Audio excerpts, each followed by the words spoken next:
failure are ever fewer as more and more areas of the economy collapse, jeopardizing adjacent areas of the economy, bringing them down as well, and the whole thing comes down in this escalated, falling of the house of cards.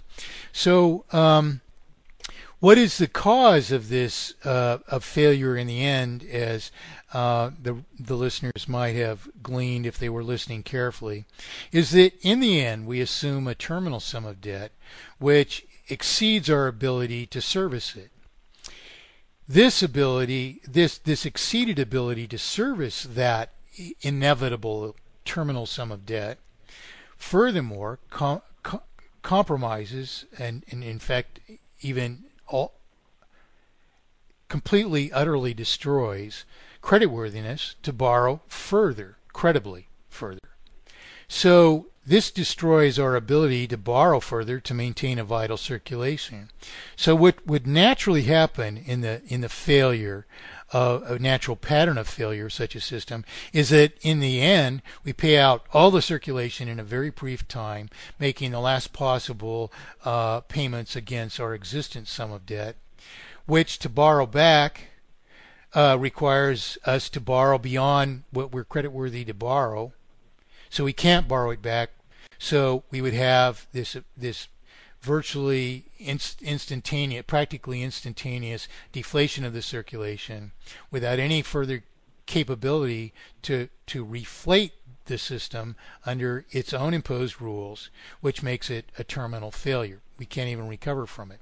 What's happening is that Obama and Bush are pouring tremendous amounts of money into the banking system, purportedly keeping the banking system alive so it would keep us alive, but of course it's the very means of destroying us. So this is why 10,000 homes a day continue to go into foreclosure, and we're actually only seeing the beginning of the failure, and it can turn very, very, very, very much sourer on us in very short time.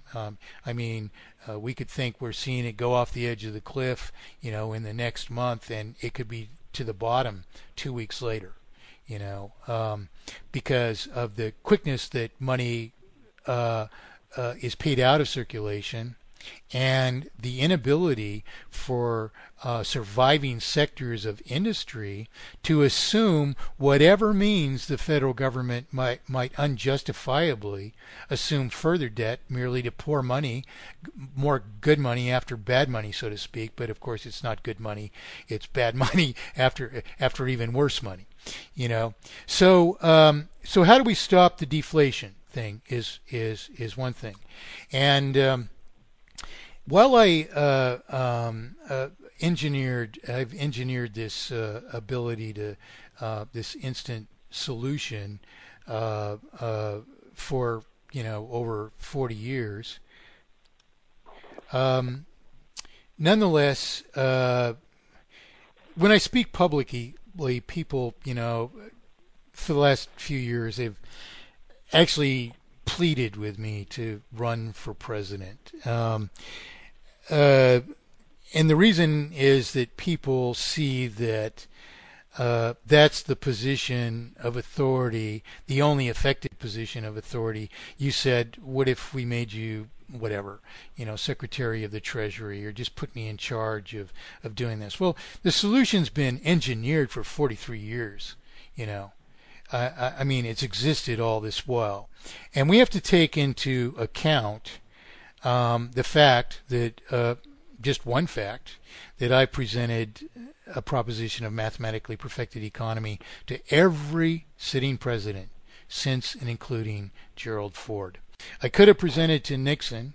I contemplated it. My best friends told me I'd be killed if I did such a thing. But and I didn't trust Nixon. The killing wasn't an issue. But I didn't trust Nixon. So as a president, I could readily do this, and I would do it within minutes of being inaugurated. And I would accomplish it in the very manner that this essay that I wrote so long ago, which is now titled "If I Were President," proposes. But the truth of the matter is, the reason that we suffer this issue is we have forfeited the principles of representative government. In truth, the people are the last hope of reparation and rectitude. And so what I did instead of,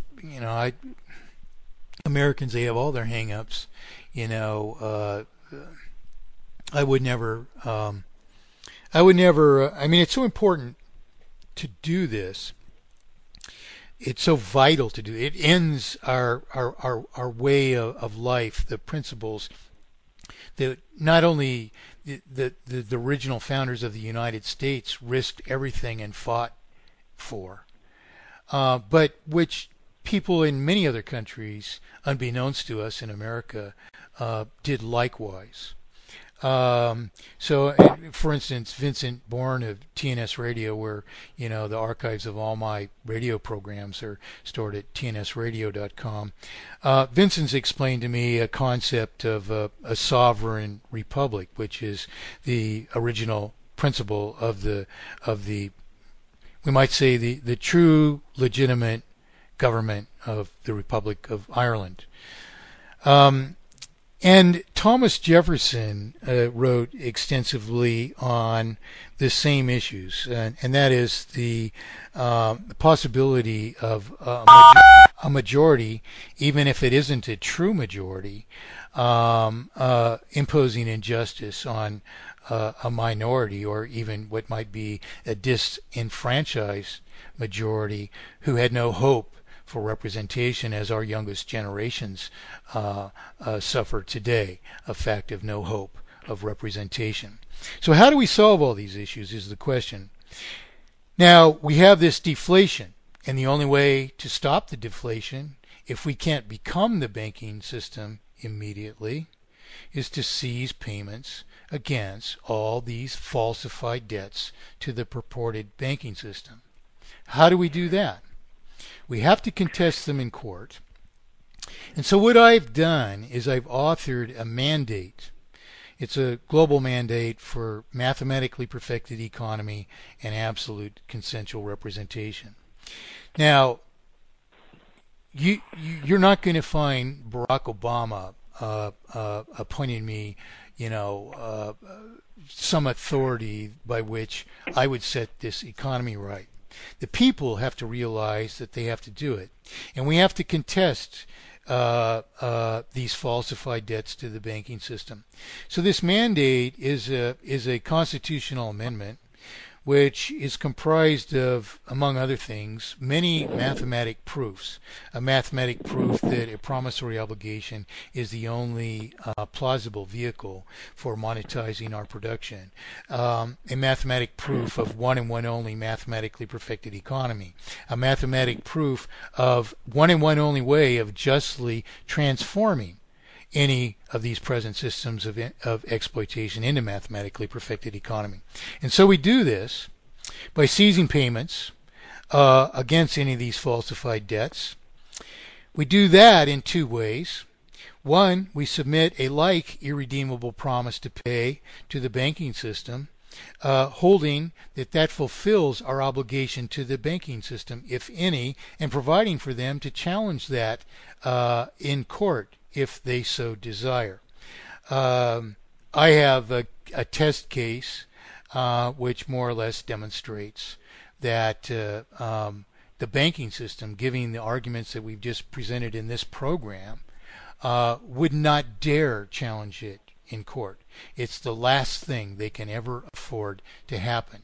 That is, that we prove that they give up no lawful consideration. We have actually outstanding replies right now from the Bank of England, for instance, where it's trying to argue its way around by nothing more than evasion that it's answered the question that it provides lawful consideration, but there is no answer. So the banking system, it's rare that a banking system of any country, and many countries have been challenged over time on this proposition of mathematically perfected economy. They rarely ever answer. But the fact that we have an answer from the Bank of England right now means that we can pursue them further until we get a further answer from them, or where they just run and hide. The truth of the matter is, this is evidence of the banking system's most likely response, because never in history has this obfuscation of the currency been justified. It's preposterous. Do you think it could be justified? We have to wake up. I mean, it's not like we have to have the greatest bravery of all time to stand up against the banking system. These are just a few people who are no more than glorified thieves, who exercise an ancient ruse against us. So, we pay off the debts, if they are debts, to the banking system by issuing irredeemable promises to pay, which is not to escape from our promissory obligations, because we are going to refinance them or restore them to their actual rightful state by refinancing them all under mathematically perfected economy, counting all prior payments of interest instead toward principal, and paying the remaining balance, if any, at the rate of consumption or of the remaining value of the property. But this refinancing all debt under mathematically perfected economy itself eliminates most of the world's debt. You see, it solves our problem. Yeah. It keeps our people in our houses. Instead of being in foreclosure, being as in the case of a $100,000 home, your rate of payment is about $1,000 a month under this system, where it's $1,000 a year under mathematically perfected economy.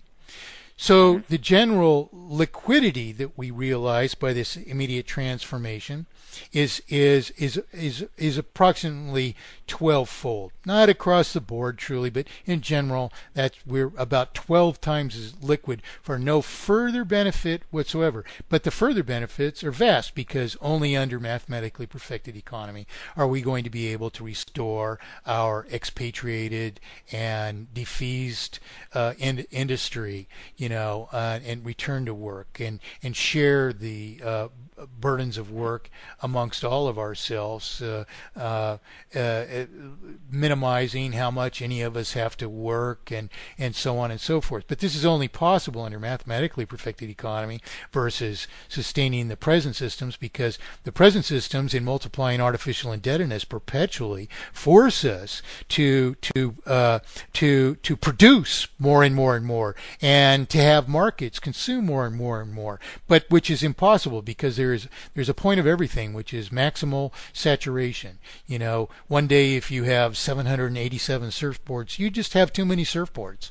You can't surf on them all, and to just produce them and consume them like that is actually mathematically impossible in the end, because we live on a finite planet with finite resources, finite capacities to convert resources into real production. So basically, this means of immediately transforming a central banking system in a mathematically perfected economy consists of this: signing this global mandate for mathematically perfected economy and absolute consensual representation, exercising a few forms which you present to your local courthouse, your district attorneys, your local sheriffs, and to your bank, temporarily, at least, resolving your debts to the bank, putting them in a timeout situation, a hold, so to speak, until we actually develop this monetary foundry, which is detailed out exhaustively in this very mandate, and we give Congress an actual deadline to perform this, and they're guilty of treason if they fail to do so. They don't have to. So, Michael, yeah, let me just add. So I'm trying to understand what is replacing the Fed, if anything. You're saying this mathematical foundry is what would replace the Fed. Common monetary foundry, I call it. Which, okay. Which okay. So it would be a central. It would kind of replace the central bank and would keep track of the realities of the economy honestly, basically. Absolutely. Actually, what it does is it does what the Federal Reserve banks or the central banks of whatever the country would do if they were an actual service of the people, rather than a means of stealing, an escalated and ever escalated and terminal means of stealing or dispossessing it. Now, Now, would the Foundry issue money like the Federal Reserve now issues dollars or not? Sure. The Federal Reserve just has the Treasury publish the money, and then it buys Right. over